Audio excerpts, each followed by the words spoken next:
Hey, history buffs! Today let's dive into one of the most powerful non-nuclear explosions ever recorded and the initial finger-pointing that followed. We're heading to Lebanon for this one, and trust me, it's a story you won't forget. It all started back in 2020 when a colossal blast rocked the port of Beirut.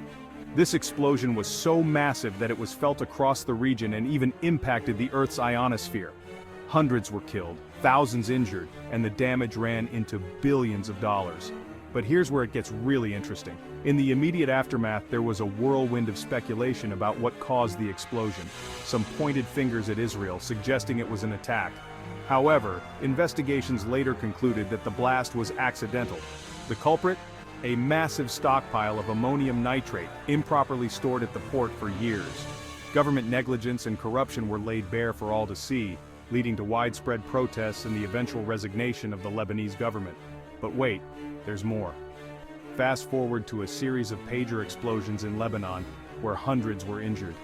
Hezbollah blamed Israel for what they called the biggest security breach in a year.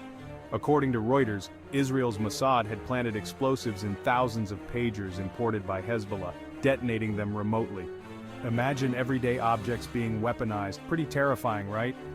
These two incidents, although separate, highlight the fragility of Lebanon's security infrastructure. The Beirut blast reminded us of the devastating consequences of corruption and negligence. Meanwhile, the pager explosions showcased the evolving nature of warfare and the potential for everyday technology to be used as a weapon. Both events serve as stark reminders of the challenges Lebanon faces, both internally and externally. The need for improved safety measures, government accountability, and international cooperation has never been more critical. So, there you have it. The story of the Beirut explosion and the subsequent pager attacks exposes not just the vulnerabilities within Lebanon, but also the broader implications for global security.